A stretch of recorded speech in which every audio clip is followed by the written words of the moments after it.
하나님 아버지, 다함이 없는 이름, 불러도 감사하며 감격스러운 이름, 그 이름을 송축하며 그 이름을 기쁨을 우리 마음에 담고 일이 시작하게 하시니 참 감사합니다. 이 한 주간 우리 임마누엘 찬양대의 찬양처럼 우리가 살아가는 세상을 밝고 기쁨으로 넘쳐나게 하는 귀한 사명도 감당해내는 우리 모두가 되게 하여 주옵소서. 특별히 우리가 말씀을 푯대 삼아 살아감으로 우리의 근원이 어디에 있으며 우리의 가치가 어디에 있고 무엇을 위해 살아가는 사람인가를 선명하게 세상에 드러내며 살아갈 수 있는 우리 동천의 모든 성도들 되게 하여 주옵소서. 감사드리며 예수님의 이름으로 기도하옵나이다. 아멘. 5월은 가정의 달입니다. 특별히 오늘은 어린이 주일이고요. 다음 주는 또 어버이 주일이고 교사 주일, 계속해서 이런 주일이 계속이 되는데요.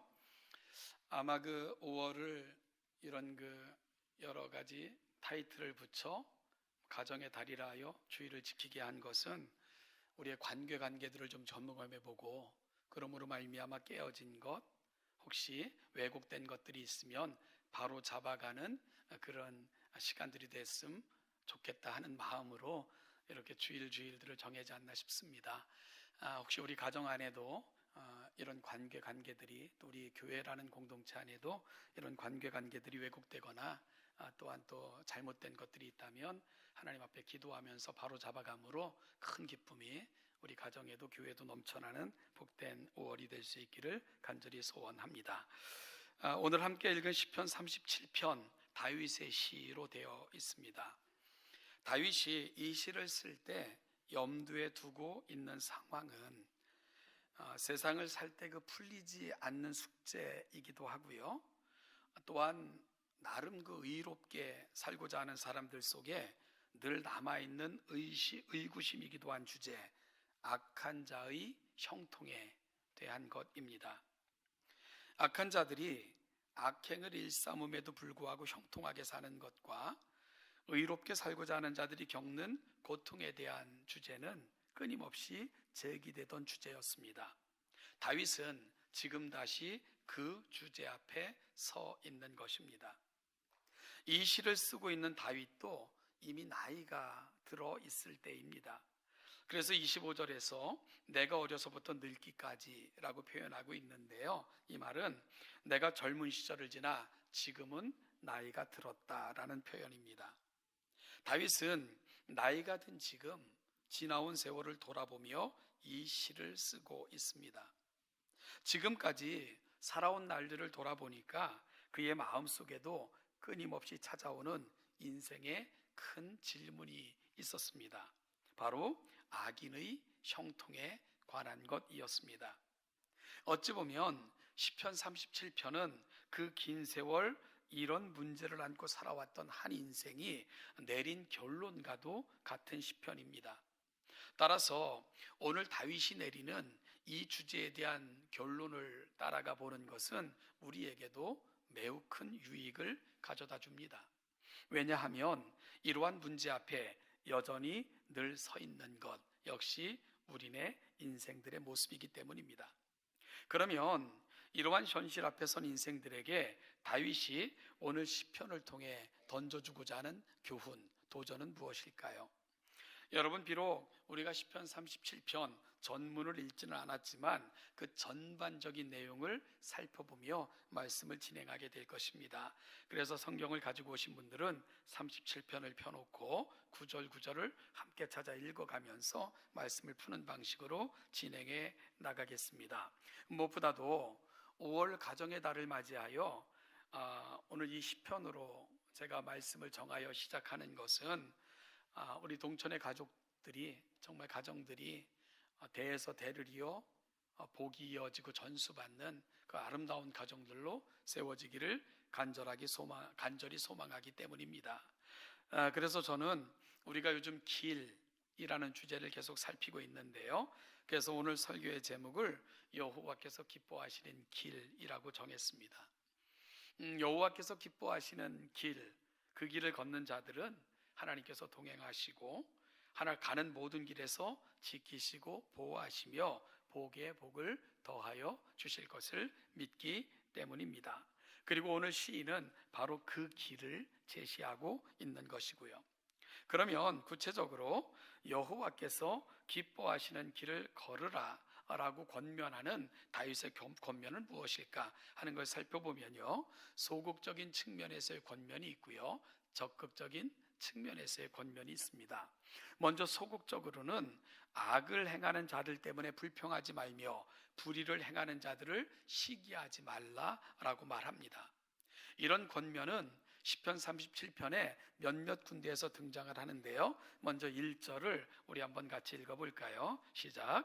악을 행하는 자들 때문에 불평하지 말며 불의를 행하는 자들을 시기하지 말지어다. 시인은 악을 행하는 자들 때문에 불평하지 말고 불의를 행하는 자들을 시기하지 말라 하는 것으로 시편 37편을 시작을 하는데요, 이런 권면은 7절과 8절 상반절에서 또다시 되풀이 되는데요, 7절부터 8절 상반절을 같이 읽을까요? 시작. 여호와 앞에 잠잠하고 참고 기다리라. 자기 길이 형통하며 악한 꾀를 이루는 자 때문에 불평하지 말지어다. 분을 그치고 노를 버리며 불평하지 말라 라고 고백을 합니다. 그리고 악한 자의 형통이나 불의한 자의 거만을 인하여 불평하지 말아야 될 이유가 이어서 계속해서 고백으로 등장을 하는데요, 2절 말씀을 볼 것 같으면 그들은 풀과 같이 속히 배임을 당할 것이며 푸른 채소같이 쇠잔할 것이기 때문이다 라고 말씀합니다. 의인은 행악자의 번성을 인하여 불평하거나 시기하거나 투기하지 말아야 됩니다. 이유는 그들의 번성함이 오래가지 못할 것이기 때문입니다. 저희는 풀과 같이 속히 배임을 당할 것이며 푸른 채소와 같이 쇠잔할 것입니다. 여러분, 여기서 사용되고 있는 이미지 풀과 푸른 채소는 그 수명이 얼마를 넘기지 못하죠. 아무리 길어도 1년을 넘기지 못하는 그런 특징이 있습니다. 악한 자의 최후가 결론이 그렇다라고 시인은 말씀하고 있는 겁니다. 혹시라도 이 땅에서는 그럭저럭 버틴다 할지라도 하나님께서 그들을 기억하지 않을 것이기 때문에 대에서 대르리하고 형통함을 유지할 수 없는 거죠.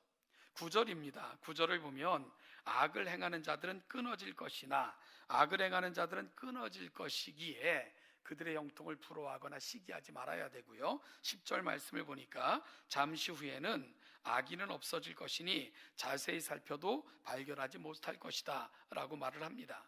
그리고 20절에서는 악인들은 멸망하고 여호와의 원수들은 어린 양의 기름같이 타서 연기가 되어 없어질 것이다 라고 말합니다. 여러분, 결국 시인이 바라보는 악인들의 최후의 모습이 어떠합니까? 그들의 형통의 세월은 짧고요, 그들의 멸망은 속히 온다는 것입니다. 마치 풀의 배임 같고 채소의 쇠잔함 같을 것이다 라고 말합니다. 또한 그 멸망은요, 단순히 형통함이 사라지는 것이 아니고 끊어지고 없어질 것이다 라고 경고합니다. 어린 양의 기름이 타서 연기가 되어 사라짐 같을 것이다 라고 말합니다. 자, 그러면요, 왜 그리도 교만하여 떵떵거리고 약하고 가난한 자들을 업신여기며 교만했던 이들의 최후가 이리도 비참할 수밖에 없을까? 두 가지 이유가 있습니다. 첫째는 13절입니다. 13절 말씀을 보시면 그러나 주께서 그를 비웃으시리니 그의 날이 다가옴을 보심이라. 여러분, 악인의 형통함은 하나님이 기뻐하시지 않기 때문이에요. 그 부분을 시인은 뭐라고 고백합니까? 주께서 그를 비웃으시기 때문이다 라고 표현하고 있는 거죠. 이들은 형통함을 자랑하고 그들의 악행을 일삼으면서 기고만장하지만 하나님은 그들을 비웃으신다 라고 시인은 말하고 있는 겁니다. 가소롭게 보신다는 거죠. 여러분, 세상에서 어찌 보면 가장 어리석고 가장 불쌍한 인생은 하나님의 비웃음이 되는 인생 아니겠습니까? 악인의 결국이 그렇다라고 시인은 고백하고 있는 거죠. 둘째는요, 사람들도 그를 귀히 보지 않기 때문입니다. 따라서 환난 날에 그들은 어디서도 도움을 얻지 못하게 됩니다. 악인 곁에는 악인들이 띠를 두르듯 그렇게 몰려듭니다. 그렇게 함께 띠를 두른 것처럼 몰려든 사람들은 함께 악을 도모하고 함께 악을 행하며 악을 누립니다. 그런데 이러한 자들의 특징이 뭐죠? 의롭지 못해요. 그래서 서로가 서로에게 변명이 되어줄 수 없고요. 가장 필요하고 어려울 때는 아무도 서로에게 도움이 되어주지 못합니다. 왜냐하면 그들은 숨기에 급급할 것이고요. 자신을 드러내면서까지 남을 도와줄 형편이 되지 못하기 때문입니다. 그리고 또한 그들은 오직 그들의 검은 야욕 때문에 모여든 자들이기 때문에요. 이들은 누군가의 도움과 위로가 결코 되어주지 못하고요. 자신에게 유익이 될 때만 몰려들었다가 그렇지 않을 때는 피차 물고 뜯고 멸망에 이르게 됩니다. 이들은 서로의 부끄러움을 먹고 살기에 결국은 서로의 울타리나 보호자나 변론자가 되어줄 수 없는 거죠. 그래서 이들의 결론은 멸망에 이를 수밖에 없게 되는 겁니다. 이것이 바로 악인들의 최후입니다. 그래서 악인들의 형통을 부러워하거나 악한 자의 길을 탐하는 것, 이것은 매우 어리석은 것이라고 오늘 시인은 고백하고 있는 거죠. 여러분, 이어서 다윗은 여호와의 길을 걷는 이에게 나타나는 특징 중 적극적인 모습에 대해서도 언급을 합니다. 먼저 소극적으로 권면하는 게 뭡니까? 악인의 형통을 부러워하거나 악한 자의 길을 시기하지 말라. 이것이 소극적인 권면이었다면 적극적인 권면이 3절 이하에서 아주 선명하게 나타나고 있는데요. 우리가 3절부터 8절 말씀까지를 교독해 보겠습니다. 3절부터 8절입니다. 제가 먼저 3절 읽죠. 여호와를 의뢰하고 선을 행하라. 땅에 머무는 동안 그의 성실을 먹을거리로 삼을지어다. 내 길을 여호와께 맡기라. 그를 의지하면 그가 이루시고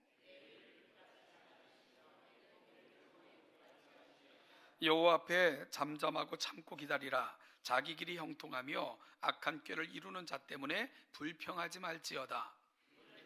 노를 버리며 불평하지 말라. 오히려 악을 만들 뿐이라. 아멘. 오늘 본문에서 시인이 권면하는 여호와께서 기뻐하는 길을 걷는 사람들에게는 4가지 특징이 있다라고 말씀하고 있고, 이 4가지를 사실은 권면하고 있는 것을 보게 되는데요. 먼저 3절에서는 이렇게 권면합니다.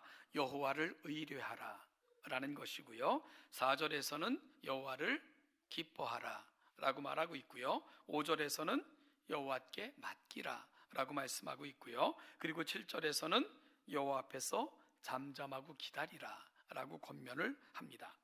여러분, 여호와께서 기뻐하시는 길을 걷고자 하는 사람들의 마음에 담아야 될 4가지 생각, 오늘 시인은 뭐라고 말씀하고 있다고요?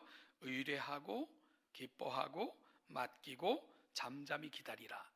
이것이 바로 여호와의 길을 걷고자 하는 사람들의 마음에 담을 4가지 생각이라고 오늘 시인은 권면하고 있는 겁니다. 이것이 여호와께서 기뻐하는 길을 걷고자 하는 이들에게 다윗이 요청하는 부분이기도 하고요. 여러분, 그런데요, 이 여호와를 의뢰한다, 기뻐한다, 맡긴다, 잠잠히 기다린다, 이것은 어찌 보면 우리의 다짐이잖아요. 우리의 마음의 소원이기도 하고요. 그런데 내가 여호와를 의뢰하는 사람인지, 여호와를 기뻐하는 사람인지, 내 삶을 여호와께 맡긴 사람인지, 그리고 악인의 형통과 불의 앞에서도 잠잠하며 하나님의 뜻을 기다리는 사람인지 내가 어떻게 알 수 있을까?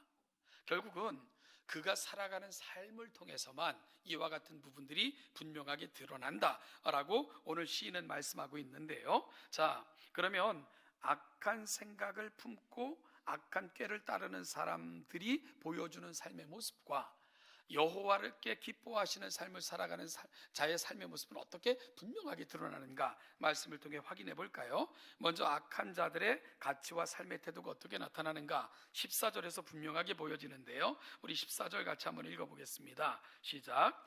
악인이 칼을 빼고 활을 당겨 가난하고 궁핍한 자를 엎드러뜨리며 행위가 정직한 자를 죽이고자 하나. 이것이 악한 가치와 태도를 안고 살아가는 사람의 모습입니다. 또한 21절에서는 악인은 꾸고 갚지 아니한다라고 말하고 있고요. 32절에서는 악인이 의인을 엿보아 살해할 기회를 찾는다라고 말합니다. 여러분, 이것이 악한 자들의 삶의 모습인 거죠. 이렇게 나타나고 있는 겁니다. 반면에 의인들은 어떤 삶을 살아가는가? 우리 3절 말씀에서 보여지듯이 그들은 선을 행하고요. 그리고 11절에서 보듯 이웃과의 삶의 자리에서는 온유하며 화풍성한 화평으로 즐거워합니다. 너와 나의 관계 속에서 어떻게 나타난다고요? 온유함으로 나타나고요. 풍성한 화평으로 즐거워한다 라고 의인의 삶의 모습을 표현하고 있습니다. 그리고 21절에서는 은혜를 베푸는 삶을 산다 라고 표현하고 있고요. 30절 31절에서는 의인의 입은 지혜로우며 그의 혀는 정의를 말하며 그의 마음에는 하나님의 법이 있고 그의 걸음은 실족함이 없다 라고 의인의 삶의 모습을 표현하고 있습니다. 그러니까 악한 자의 삶의 모습과 의인의 삶의 모습이 너무 극명하고 선명하게 드러나고 있는 것을 우리가 보게 되겠지요. 여러분, 그런데요, 이런 악인과 의인의 삶을 이렇게 결정하는 것은 그런 이유가 있다고 오늘 시인은 설명하고 있는데요. 사실은 내가 선하게 살아야지, 이게 한 번의 결심 가지고 그와 같은 일들이 이루어지는 건 아니지 않습니까? 그래서 왜 악인은 그런 삶을 살아갈 수밖에 없고 의인은 또 그런 삶을 살려면 뭐가 필요한가 하는 것을 보여주는 결정적인 구절이 있는데요. 우리 7절과 11절 말씀을 한번 보면, 우리 7절을 한번 같이 읽어보실까요? 여호와 앞에서 잠잠하고 참고 기다리라. 자기 길이 형통하며 악한 꾀를 이루는 자 때문에 불평하지 말지어다. 12절이요. 악인이 의인치기를 꾀하고 그를 향하여 그의 일을 가는도다. 7절과 11절에 보면 같은 단어가 등장을 하는데요. 꾀한다 라는 단어입니다. 이 꾀한다라는 단어는 끊임없이 생각한다, 끊임없이 시도한다, 끊임없이 도모한다, 이런 뜻을 갖고 있는 거죠. 이것이 바로 꾀한다.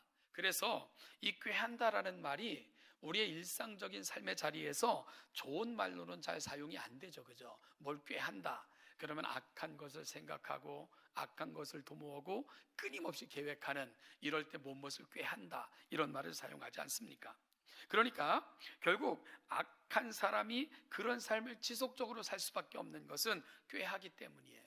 악한 생각에 침몰되어 악한 것을 계속 계획하고 악한 것을 계속 품고 도모하는 이런 자들이 악인들이기 때문에 그렇습니다.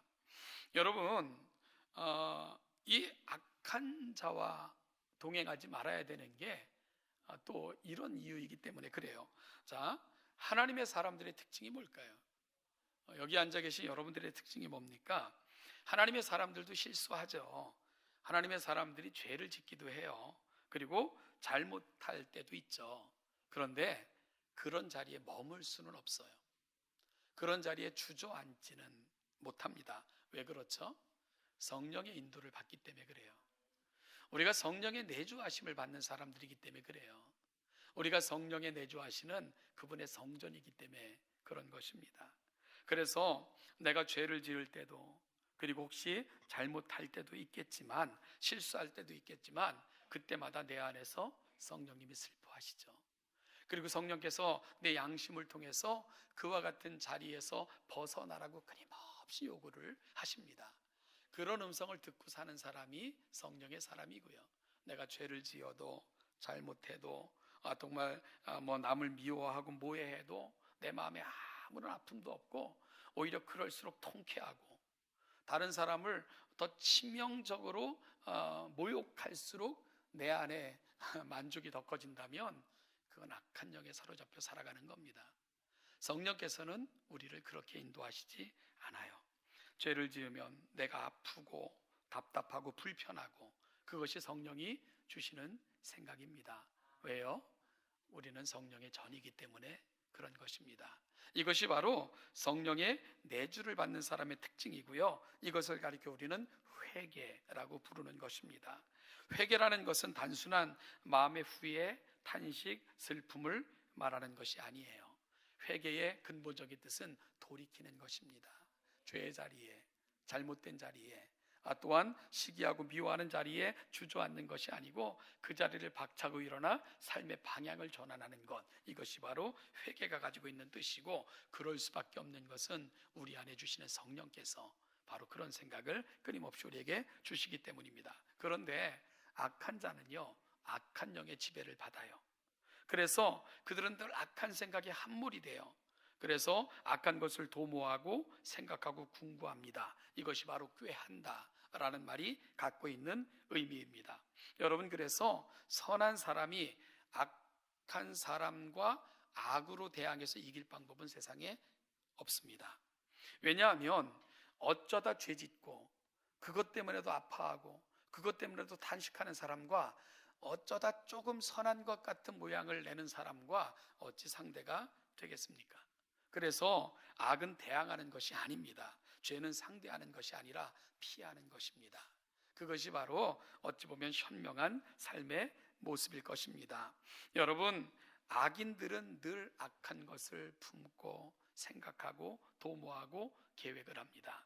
그래서 그들의 삶의 결과가 그렇게 나타날 수밖에 없는 거죠. 이런 악인들의 꾀한다 라는 단어와 상응되는 의인들의 삶의 태도를 말해주는 단어가 하나 있어요. 3절 말씀을 우리 다시 한번 읽어볼까요? 3절 아주 중요합니다. 시작. 여호와를 의뢰하고 선을 행하라. 땅에 머무는 동안 그의 성실을 먹을거리로 삼을지어다.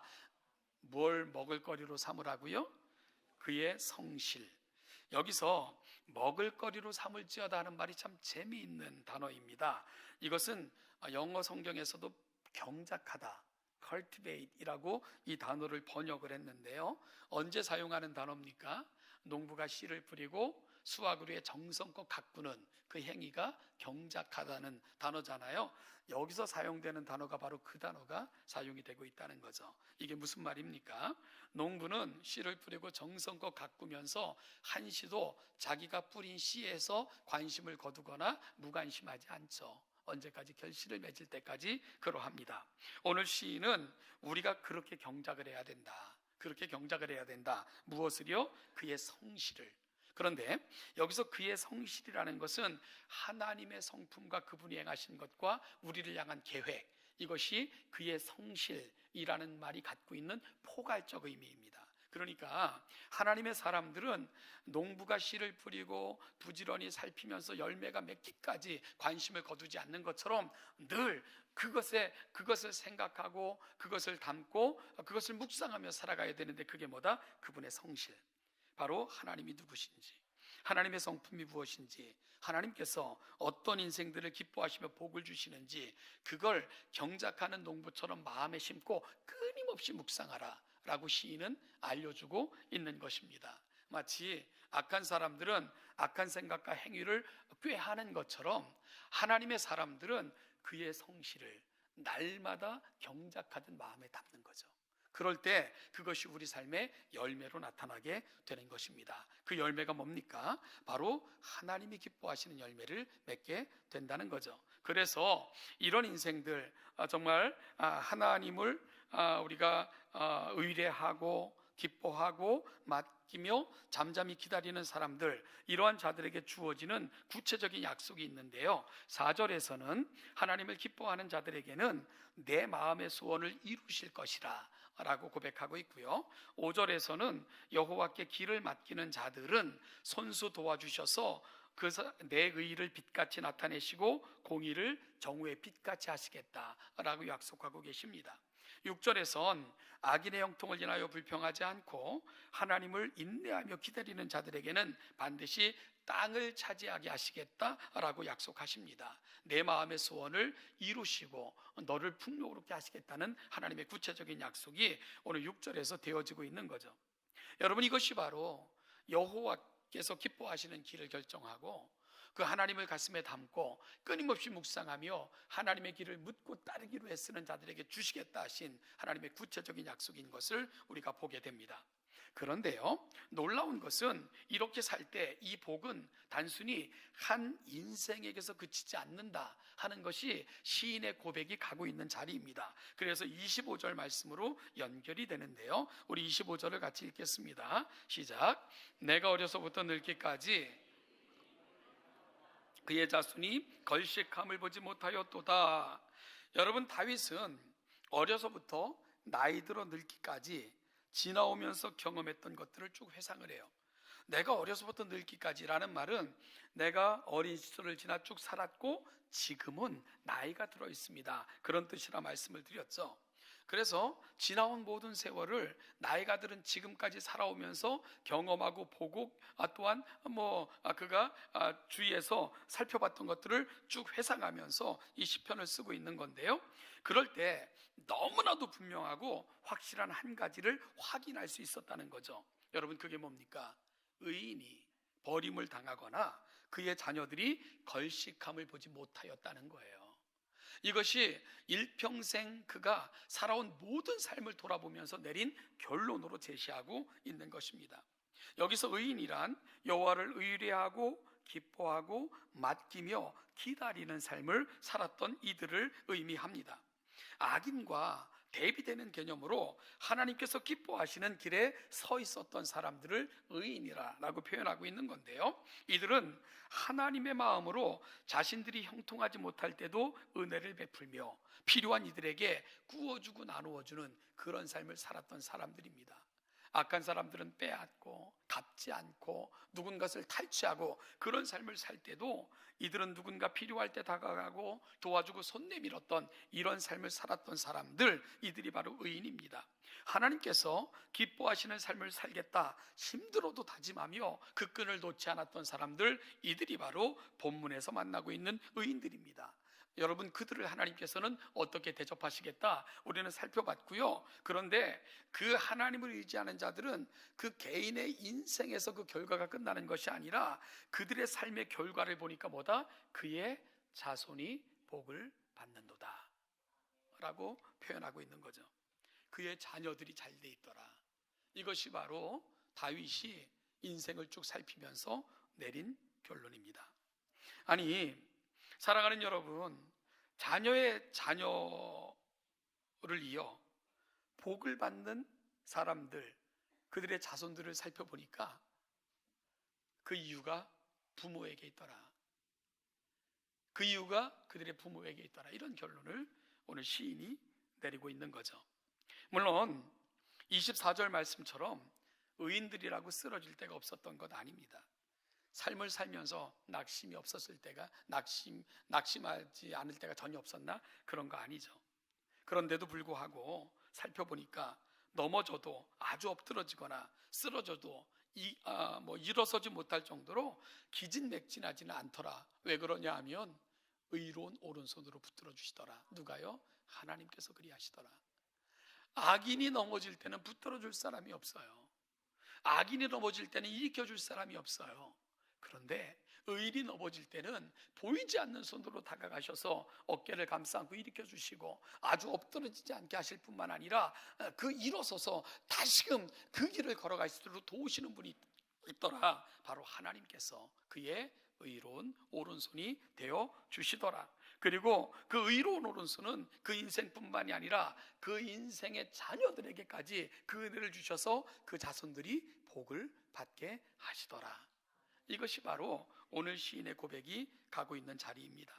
그래서 다윗에 보면은 이렇게 이어지는 거예요. 이 하나님을 쭉 살피면서 내린 결론, 그 결론을 갖고 이렇게 고백하며 그의 시편을 마무리하는 거죠. 우리 27절부터 29절까지 같이 한 목소리로 읽어 보겠습니다. 시작. 악에서 떠나 선을 행하라. 그리하면 영원히 살리니 여호와께서 정의를 사랑하시고 그의 성들을 버리지 아니하심이로다. 그들은 영원히 보호를 받으나 의인이 땅을 차지하며 거기서 영원히 살리로다. 아멘. 사랑하는 동천교회 성도 여러분, 5월은 가정의 달입니다. 정말 간절히 소망하는 것은 우리 동천의 가정이 대에서 대를 이어 복을 전수받는 아름다운 가정들로 세워지시기를 주님의 이름으로 축복해요. 그런데요, 여러분들이 그 길을 내셔야 됩니다. 내 자녀들이 복을 받는 길, 내 자녀들이 형통케 되는 길, 복에서 복이 전수되는 길, 그 길을 내셔야 돼요. 그 길을 어떻게 내십니까? 오늘 내가 여호와를 의뢰하시는 것입니다. 오늘 내가 여호와께서 기뻐하시는 삶을 살겠다 결심하시는 것입니다. 오늘 내가 여호와께 내 삶을 맡기고 하나님과 동행하겠다 결심하시는 거예요. 의인의 형통함과 세상의 불의를 우리가 시기하거나 부러워하는 자들이 아니라 참고 기다리며 하나님의 뜻이 반드시 이루어질 것을 믿으면서 오늘을 살아내시는 것, 바로 그것이 여러분 자녀들에게 길을 내시는 삶의 길인 것을 오늘 분명히 깨닫고, 바로 그 아름다운 출발점에서는 오늘 복되고 귀한 이 아침 되시기를 주님의 이름으로 축복합니다. 사랑하는 여러분, 오늘 우리의 마음속에 여호와를 의뢰하며 기뻐하시고 맡기시고 참고 기다리는 삶을 살아가는 가운데 여러분 가정, 여러분 자녀를 위한 그 아름다운 길, 그 길을 내는 자리에 서 계시는 우리 동천의 복된 성도들 되시기를 축복합니다. 기도하겠습니다. 하나님 아버지, 은혜와 사랑을 감사드립니다. 오늘 한평생을 살았던 인생이 돌아보며 내린 결론을 우리가 다시 한번 붙들어 하나님의 말씀으로 삼고 살펴봅니다. 하나님 아버지, 의인들을 붙드시되 넘어지지 않게 하시고 실족하지 않게 하실 뿐만 아니라 그 자녀의 자녀가 이어 복을 받는 가정으로 세워주시는 놀라운 은혜를 경험했던 시인이 너무 감격하여 오늘 우리에게 들려주는 외침 놓치지 않고 잊지 않는 우리 모두가 되게 하여 주옵소서. 그러므로 우리가 여호와께서 기뻐하시는 길을 결정함으로 우리 자녀들이, 우리 자손들이 이 복과 은혜를 누리고 살아가는 아름다운 가정들, 그 가문으로 세워지는 우리 동천의 모든 가정들이 되게 하여 주시옵소서. 감사드리며 예수님의 이름으로 기도하옵나이다. 아멘.